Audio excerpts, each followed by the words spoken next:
You said like you missed a deadline and you're like okay with it and you just look at it as an adult place.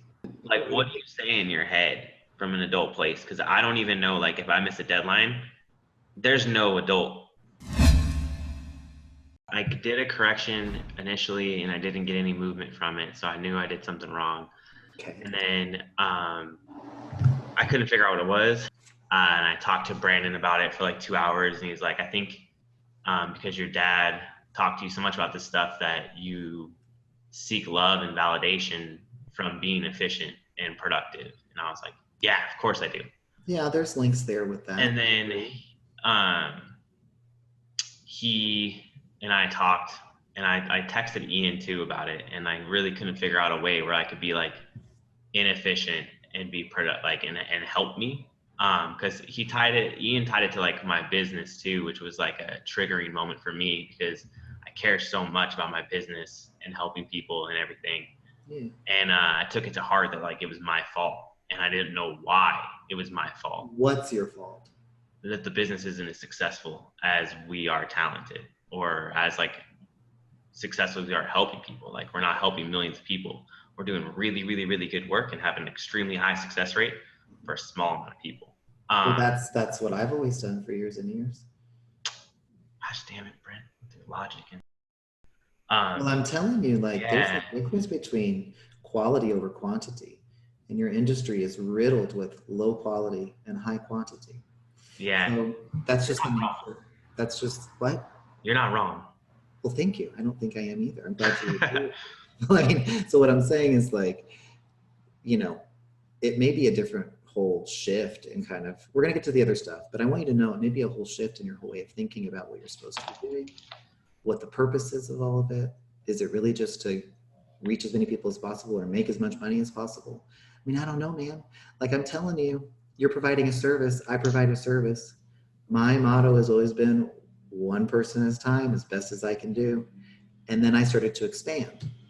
But I will never be expanded to a place that kind of matches with kind of what your world considers successful, because quality will suffer. Yeah. And that's a big thing to decide, to leave, like, I don't know, probably a couple $1 million on the table. So I'm just telling you, like, you know, you might want to kind of think about that. Like, what is this push for quantity? And what is it really about?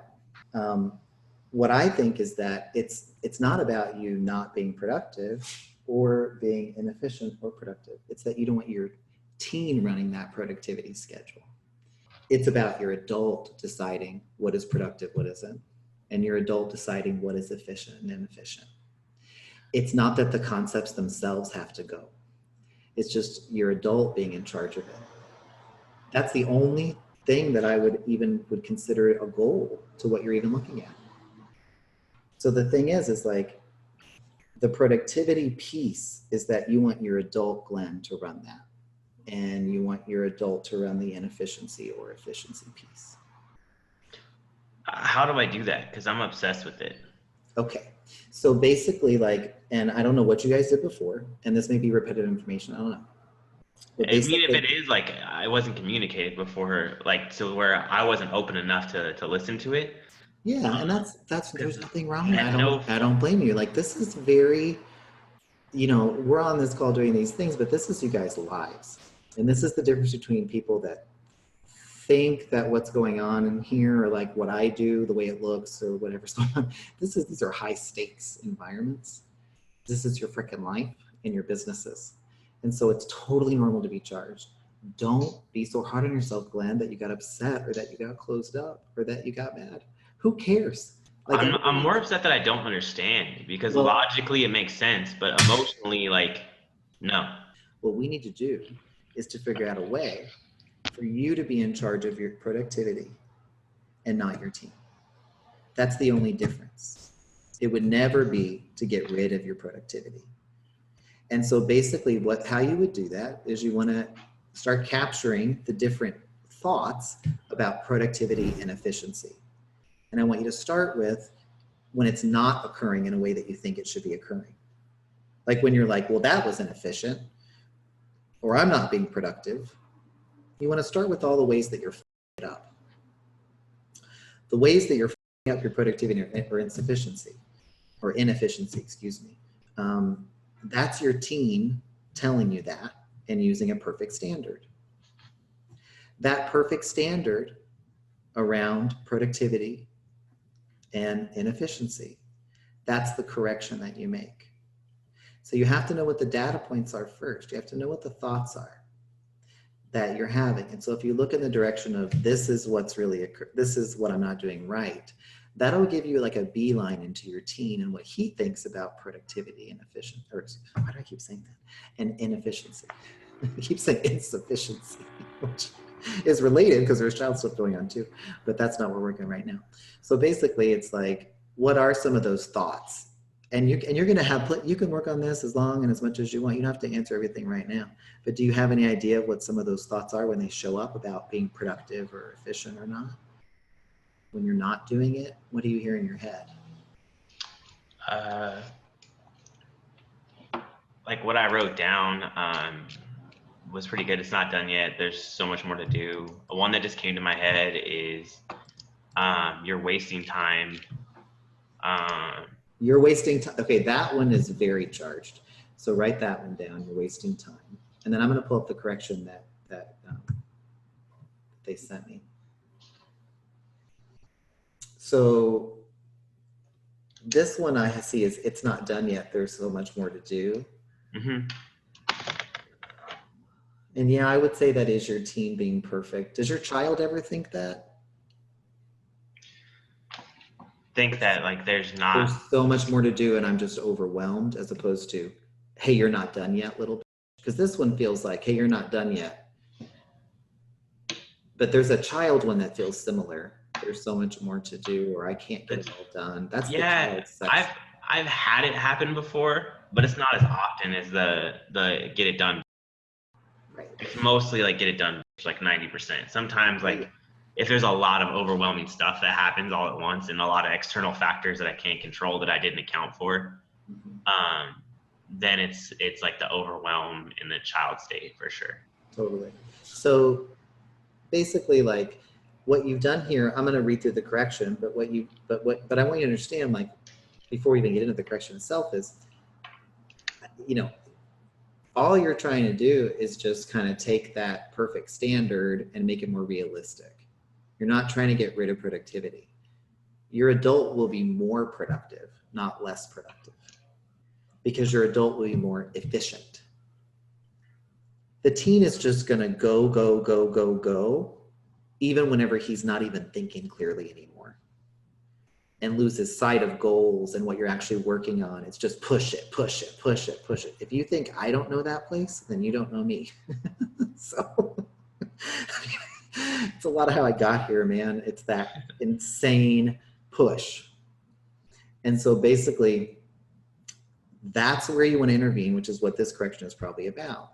You're not doing that because it's bad or wrong. It's just that you don't want him to be the one that's managing it, because it makes things not go as well ultimately, or kind of you lose sight of things because the team just gets this laser vision and maybe you haven't even eaten anything for 7 hours. So yes, you need to be productive. Yes, you need to be efficient, but you need to take your team out of the driver's seat so you can be the one to do it. It won't get rid of the productivity, but it changes how it all plays out. So let me give you an example. I say I'm going to do things at a certain time frame, and then I don't complete them in that time frame. And then I tell people that work with me and for me and whatever, hey, I didn't do this, blah, blah, blah, blah, blah. Do you know I'm not ashamed at all? Because it's not coming from a child or teen place. It's that, you know what, there's something else that I need to think about in order to complete this. And I would rather do it right instead of doing it on a schedule because I told some people what I was going to do. That's an example of like an adult running productivity, where I'm like, no, I can't work on this right now. That is just totally stupid. I am not in a zone to work on this. I'm not going to make myself do this right now. Now, if I never got anything done, which none of you better say anything that worked with me, I never got anything done at all. And there are times when that does occur where I get all triggered and move into a child place around my work, which I haven't talked to them about, but I'm telling you that it happens. So basically, but I know the difference. So it may not look like it's supposed to look to everybody else. But what I'm saying is I get to decide. And when my adult is in charge, the time frames change, but the quality and the productivity, it increases exponentially. Does that make sense, Glenn? Yes. Okay. I have a question about that. Sure. So would that be an example then of your team being the one setting the time, like the schedules, and then you're not meeting it? So like, Well, it depends. Oh, wait, let me slow down, because yes, for me personally, I'd say 6 out of 10 times the team made the schedule. But there's 4 out of 10 times the adult made the schedule, but then I can't meet the expectation the adult is even setting because of all the outside factors. So it's not always just the team made it. It's literally, it's like 6 out of 10. Yeah, no, I understand. But then, so if it's 6 out of 10, then is that something you would look at to be like, okay, well, maybe. Oh, hell yes. Like maybe my team's trying to, yeah, exactly. No, you're right on. And so then that's what I have to look at. And so actually, just so you guys know, in full transparency, that's all the stuff I started looking at when it comes to all the other responsibilities and all these other things. So I was like, wait a minute. Your team made part of the schedule, your adult made some of it. You can't do it this way, you have to do it this way. I mean, there's a lot that goes on whenever you stop and go, okay, wait, what am I really doing? But Ian, that's a super astute observation, because that is exactly what was occurring. And so now my adult makes the schedule. Like I made a schedule for 2020 that has no client input or staff input at all. I mean, I literally made a schedule that everyone has to fit into, and there are no deviations from that schedule. And so that's about my adult taking over my life again, instead of my team running the business. And trust me, like, it's not like the team runs the entire business and hasn't for a long time. But how I went from 100,000 to 300,000 was all team. I just want everyone to know, like that was back in a time period when I was all team. And I did that, and it wasn't the best way. And then when I went to the next level, it was half team. And now I'm at a different place and it's a quarter team. So what I'm saying is it's all just a work in progress. And the corrections I made got me to a certain place. And then a new level of understanding enabled me to do different corrections around the same things that were even deeper. And I'm finally getting this worked out. But the thing is, man, is I invented this whole thing and it still takes me time to work through stuff. So be patient with yourself and allow things to deepen, you know? Because my adult is very productive, but it looks very different than my team. Like my adult being productive is, I can't work on this right now, but I'll schedule it for 2 days from now. My adult being productive is, you know what? I'm really hungry right now. So no, I'm not gonna finish this thing. I mean, I was in intensive this last weekend, and normally I would just push and push and push because the client wanted to keep working on something. And I was so freaking proud of myself because I stopped him and I was like, you know what? We're gonna go eat now, or I'm gonna go eat. Like you can stay here, but I'm gonna go eat. And I was really proud of myself because that was me, my adult running my productivity. Do you know that I would have given him or helped him to get less of a result had I pushed through? He doesn't know that. I explained it to him. Do you think he'd like the fact that he wanted to work and I didn't? No. You know what? That's too bad. Because the thing is I know what's best for me, my productivity, how to provide a quality product and service to everybody. And if my adult's deciding that, then I know I'm gonna do it. It doesn't mean it's gonna look that way to everybody else, whether it's business partners, whether it's clients, whoever it is. So I hope I'm not on a little tangent. It's just I'm gonna to really kind of talk to you guys about this because I think it's important. I mean, Glenn, you're struggling with this, and it's you can still be productive. You'll be more productive. No one's trying to take it away. There was some stuff that with Glenn where we got to where his identity was really wrapped up in being efficient and productive. Mm-hmm. And well, I was just going to ask, like, when your identity's wrapped up in something, it's probably not just quick little correction and things are great. You probably got to chip away on something like this. Typically, there's like a chipping away. Now, it's not like you're writing a correction and you're like, well, this is only supposed to do a tiny amount. I'm going to do a bunch of them. But you may need to chip away at things as they deepen. And most things around business and money making and productivity for Americans is linked to identity. Like all of us on this call can relate to that to some degree, I'm sure, without even asking you, And so basically, but that's the kind of like you're going to be more in your father's good graces if you're productive and all that kind of stuff. So yeah, you have to chip away at things sometimes. You get it whatever result you get, and then you keep going. And often it's enough. I mean, luckily, it usually only takes 1 or 2 corrections. Sometimes it's just 1. It just depends on what you're looking at. And, you know, I just think what you've been going through lately is intense, Glenn, and really feeling like a failure over some stuff. Doesn't mean you're a failure. It's just not matching up with the productivity that your teen had set. It doesn't match the goals, financial goals that maybe your teen had set. Maybe it doesn't even match your whole philosophy and rhetoric about what you want to provide. Maybe you are more of a quantity over quality guy. Maybe it doesn't mean anything bad. So it's a lot to think about. Go ahead, Glenn. When you said like you missed a deadline and you're like okay with it and you just look at it as in an adult place. As long as I tell everybody I'm going to miss it. What do you say in your head from an adult place? Because I don't even know, like, if I miss a deadline, there's no adult. Right, to, like, because you haven't done a correction yet. You have to correct what's going on with your teen first. But what I say in my head is, oh, that's what ends up happening to me is an adult thought. Oh crap, I'm not going to be able to do that. This is not the right time. You know what? I will do that when it's the right time. I know that's not going to help you too much, but that's literally all it is. It's like, I'll do it when it's right. And it's hard because what I'm really saying is I trust. I'm trusting, you know, trusting myself, trusting the universe, trusting financial goals. This is not something that you're going to really relate to fully, but I want you to know that when you make changes with the teen around this stuff, you can move back into more of a trusting place where it's like, even if the whole thing just falls apart, I know that I'm going to be okay. That's not because I'm so great. It's because I've earned that through dealing with my teen who says the opposite. Glenn, remind me how old you are. 32. Yeah, see, that's a part of it too. Man, that age.